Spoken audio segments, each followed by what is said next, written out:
Pan. Espiritu ng pagiging makasarili. Diba? Pero we thank the Lord because He replaces our heart of stone with a heart of soul. A contrite heart. Now, ito ang tanong, kapatid. Ano yung tanong dyan, bro? Would you consider yourself as stubborn? What experiences do you have that brought about a new heart or broke that stubbornness in you? Ano ba sa Tagalog na stubborn? Pasaway. Okay? Matigas ang ulo. Would you consider yourself? We can all agree, okay, for that matter. Na once in our lives, pasaway tayo, makulit tayo, hindi tayo nakikinig. Tingin natin lahat ng mga bagay na gagawin natin sa buhay, tayo lang dapat ang magdedesisyon. Diba? Matigas eh. Pusong bato nga. Diba? Pero ano yung experience, kapatid, na na-experience nyo for you to have that new heart at magpalitan talaga ng bagong spirito?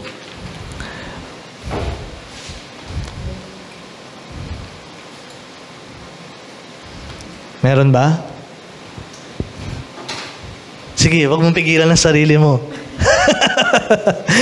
May gusto ka sabihin? Pag sobrang nasaktan ka na. Pag sobrang pagod ka na. Exhausted ka na. Okay? So, thank you for sharing. How about yung iba? Ano? Ayun. We can all relate. Diba? Nagkasala sa'yo 20 years ago. Hanggang ngayon, alam na alam mo pa din. In very details or in detail pa, kapatid. Kung anong araw yon, anong date yon, anong oras yon. Alam mo kung ano yung damit mo nun eh. Alam mo rin kung ano yung suot mong sapatos nun eh. Kung saan ka nakatayo, di ba? Pero we thank the Lord because He Himself exemplified that character. No?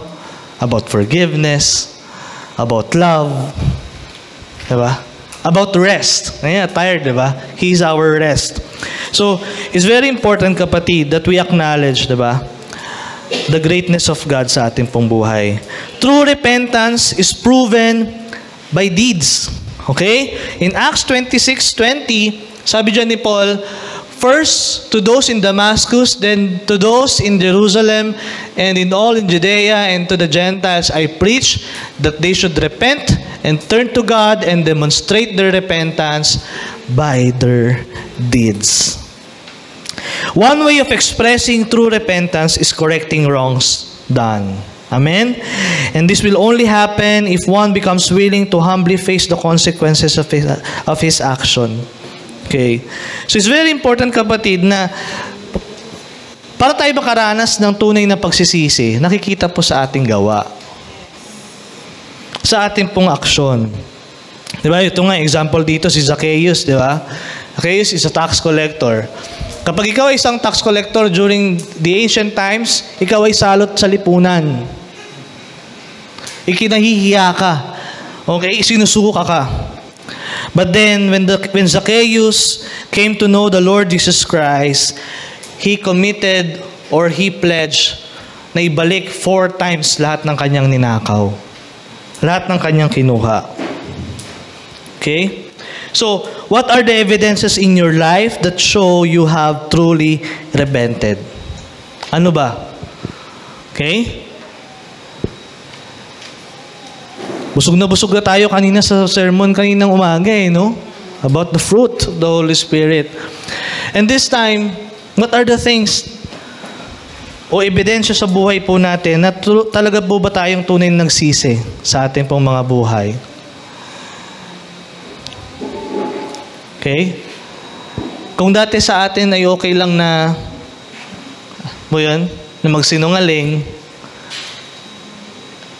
when we know that God hates sin, it's no longer okay. Tama? Hindi po na dapat na-tolerate yan. Kung dati okay lang sa atin ang mambuli, okay? Because you're thinking of yourself as what? More than the others. Diba? Dapat hindi na ganun. Diba? You now put respect. You now put what? Or give love. Show your compassion for those people. As our pastor mentioned a while ago, love one another. It's no longer us, kapatid. It's Him. It's Him. That's why when we talk about true repentance, kapatid, doing good, fine, acceptable things before the Lord, dapat it will always come naturally. It will always come from the inside out. Okay? It will always come from the inside out. That's why tayo po, sabay-sabay po tayong nagpapakalalim dito sa salita ng Panginoon. Tayo po yung nag-aaral. Na let's all encourage ourselves, diba? At the same time, challenge ourselves to do mighty things before God. Na dapat hindi na tayo inuutusan ng nanay natin na maghugas ng pinggan kung alam mo ang daming hugasan. Dapat di na tayo niutusan na maglinis ng CR kung alam mong kulay dilaw na yung puti yung tiles. Diba? Dapat hindi na tayo ganun, kapatid eh. Dapat hindi na tayo nire-remind ng mga boss natin, pumasok ka on time estudyante. Diba? Dapat di na tayo nire-remind ng boss natin na office supplies yan, hindi yan school supply ng anak mo. Diba? So, dapat po ay makikita po sa atin pong mga buhay bilang mga Kristiyano. That's the true repentance. Change deeds. Okay? Right actions before the Lord. Now, for our application, now, let's all agree na piliin po natin na magbago. We will always choose to change. Psalms 139, 23, 24. Search me, O God, and know my heart. Test me and know my anxious thoughts. See if there's any offensive way in me and lead me in the way everlasting. Search me, O God. Okay? Kung alam mo, Lord, na ganito kaiksi yung pasensya ko, Panginoon, tulungan niyo po ako na maging pasensyoso pa. Kung alam niyo po, Lord, na gantong bagay lang, namugiging mabulaklak na ang aking bibig, tulungan niyo po ako na itimpo ang aking bibig. But kapatid, it's always a matter of choice. It's always a matter of choice. That's why we all agree this afternoon that we will choose change. We will choose to change our lifestyle, our perspective, yung words na meron tayo before, di ba? Babaguhin natin sa biyaya ng Panginoon, yung ating pong mindset. Because nakaranas na tayo ng tunay na pagsisisi, di ba? And we must decide really to have a true change sa ating pong mga buhay. Now, question, is it right to just leave God to change? To change you without deliberate actions to really change? Diba? Diba? Parang malabo yan, no? Malabo pa sa, sabaw ng sinigang o sabaw ng... Diba? No. We cannot really expect change to happen in ourselves. Diba? Sobrang panalangin ka, no? Dati, 30 minutes, ginagawa mong 3 hours na pagpe-pray mo. Pero at the end of the day, you're still not willing to change. Wala din. Dapat meron po tayong intentional move. Sabi nga, intentional move. Totoo po, dapat po sinasadya yan. Okay? We cannot just really rely on, di ba, prayer and prayer, di ba? Remember, it's always 50-50. It's always 50-50. We cannot always put our 100% what? Di ba? Na, yung iba kasi, iba yung misinterpret talaga nila yan na put your life, surrender everything to God 100%. Kaya hanggang ngayon, di ba? Ganun pa rin ang buhay. Sadly, those people around us, di ba, na pagkalabas ng church, makikita mo, nag-yosi. After ng Santa Cena, makikita mo yung mga sakristan dun sa loob, sa likod, naglalasingan. di ba? Paglabas doon, after ng meeting, may meeting ulit. Di ba? Hindi yun ganun sa church, di ba? Hindi yun ganun dito sa Grace Gate. We always want to choose what is right before God. Di ba? And yes, of course, we still commit sin. Di ba? Ako nga po minsan pag talagang ito po talaga yung medyo challenge ko, lalo na po pag nasa kalsada ako. Kapag ako yung nagda-drive. Pero I always pray unto God. No? Pero improving naman na, I thank the Lord. With the help of my wife na din. Kasi maayos ka nagda-drive. I mean, you follow traffic rules and you follow all the traffic signs. And then may biglang pasaway talaga. No? Doon minsan ka natitrigger eh. Lord, patience, patience, patience. Pero habulin ko muna yun. Kakat ko muna yun, mga ganyan. Pero those were the days. Okay? Those were the days na kung saan patience is really a virtue. Patience is really a virtue. So we always want to choose change sa ating pong buhay. Pangalawa, connect with God always. Hebrews 10:22. Let us draw near to God with a sincere heart, in full assurance of faith, having our hearts sprinkled to cleanse us from the guilty conscience. Okay? Ang tunay po na nakaranas ng tunay na pagsisisi ay what? Laging nagde-desire ng connection sa Panginoon. Okay? Laging nagde-desire ng link, okay, sa ating Panginoon.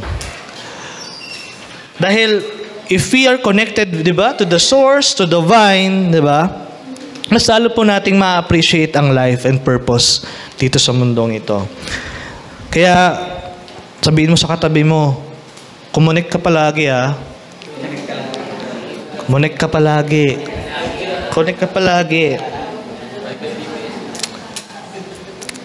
Complete turnaround. Ephesians 4:20-24. You were taught with regard to your former way of life to pull off your old self. Okay? Tinuruan po tayo nito. Which is being corrupted by its deceitful desires, to be made in the attitude of your minds, and to put on the new self and created to be like God in true righteousness and holiness. Before, no, we are in the union with Adam, tama? Na kung saan kung nagkasala si Adan, tayo po yung nagkasala. The union, yung ano pong mga pagkakamali ni Adan, atin po yung naranasan. But we praise the Lord, we are no longer in Adam. We are now in Christ. We are now in Christ, and we have experienced His grace and mercy. And God is expecting us, kapatid, to have a change sa ating pong mga buhay. Na kung saan there's a complete turnaround. Okay? Meron pong pagbabago.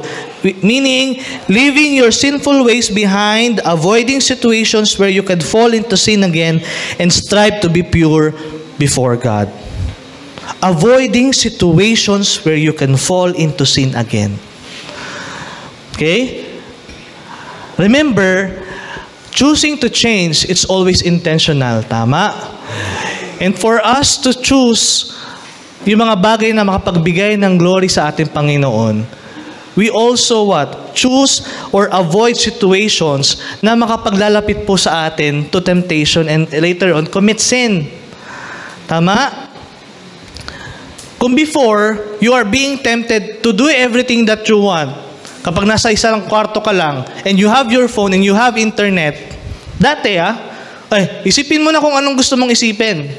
At nagawa. Pero right na naintindihan po natin at naunawaan po natin, avoid that kind of situations in your life.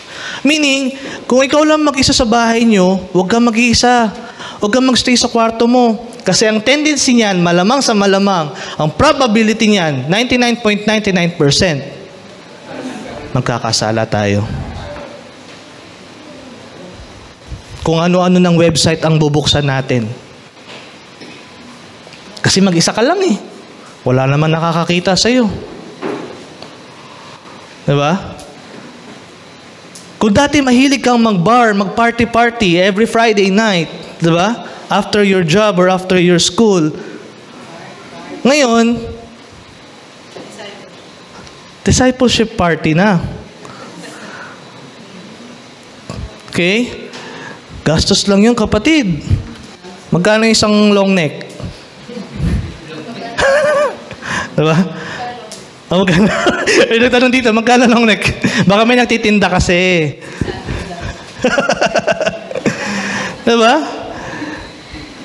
Kung ang situation na yon will lead us to commit sin or to fall into that temptation, hindi na tayo sasama sa mga barkada natin na alam nating pupunta lang ng party pag Friday night. Hindi na tayo sasama sa mga kaklase natin na pupunta lang ng bar para, diba, maghanap ng ibang friends daw. Okay? Avoid po natin yun. Iwasan po natin. That's the only way we can glorify God. Kasi remember, ang tukso, hindi lalayo sa'yo. Para yung anino, kapatid. Para yung anino natin. Nandyan lang. Okay? So we need to refrain or avoid those situations. Next. Congruent and consistent. Psalms 119 verse 5. Oh, that my ways were steadfast in obeying your decrees. Okay? So, we need to really, okay, lahat tayo dito, Kristiyano, tama? Lahat po tayo mananampalataya ng Panginoon. Lahat po tayo, ang blueprint natin ay ang Biblia. Okay? Ang ating pong reference ay ang Bible. Okay? And please be see to it, no, kapatid, no, na tayo po, we always have that desire to do what is right before God. In a consistent, in a passionate manner. Okay? Lahat po ng mga naging successful na businessman, the very thing kung bakit po sila naging successful is being consistent. Lahat din po ng mga malalaking churches, di ba?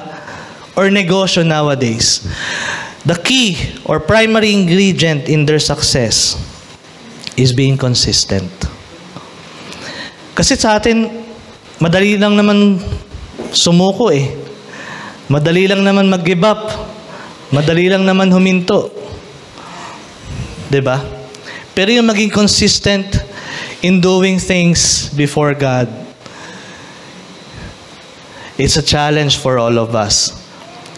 It's a call for us. It's a tall order for all of us. But kapatid, we thank the Lord because, napansin nyo ba, in all the IM lessons that we have discussed, or even yung mga past 4 lessons natin po na pag-usapan, sa bawat may tanong, bawat tanong na mag-a-arise, there's always what? An equivalent answer that comes from God. In equivalent, exact and definite answer na salita ng Panginoon. And we thank the Lord because ganun din po sa ating pong buhay. Yes, life is very difficult. Yes, life is very challenging. But that's one thing na very unique sa atin po mga Kristiyano. Kung tayo, nag-iisa lang tayo dati. We face our challenges on our own. We solve our challenges or problems on our own. Diba? Na kapag may sakit ka, Di ba? Pag demotivated ka, hindi natin ma-perform, hindi natin ma-deliver. Kasi we base on our own strength, based on our own skills, our talents, and our gifts. But mind you, kapatid, hindi po tayo nag-iisa. Sabihin mo sa kapatid mo, hindi ka nag-iisa. That's why you are called Christian, because you are now in Christ. We are all carrying the name of Christ. You are the ambassador of Christ, and you are the representative of Christ. Amen? It's very important, kapatid, na once we say that we are a Christian, and we need to really walk the talk. We need to really practice what we preach. We need to really set an example or back up our example with what we say or our experiences. Because, ang ganda na sinabi ni Pastor Thor kanina, no? Na some people will not really have that desire or the urge to read the Bible. But if it's because of you who were genuine before God, you acted, di ba? And you say things and you think before God, it's like they already what? Read the Bible. They have already seen Jesus because of your life and our lives. That's why it's really matter, kapatid, na dito is our training ground. The battle really what? Is out there. How do we carry ourselves sa ating pong community, sa ating pong trabaho, sa ating pong eskwelahan? Okay? Nakakahiya din po na magpakilala po tayong Christian and yet kilala kang basagulero. Number 1, chismosa. Number 1 na tagakalat ng maling sagot sa eskwela. Okay? So we need to really what? Be aware of the things that we do before God. Not it's because, alam mo yun, dahil ayaw natin na, alam mo yun, na i-judge tayo ng tao na sa paligid natin. Hindi yun yung primary concern natin eh. It is because we love God. It is because we desire to give glory unto our God. That's why we do all those things. So for our practical application, we need to reflect our lifestyle before God, and we need to resolve in our heart kung may mga part pa ng ating lifestyle, kapatid, na kailangan po nating isuko, isurrender sa Panginoon. Okay? For us to avoid committing all those mistakes and sins again. Okay? And at the same time, we need to what?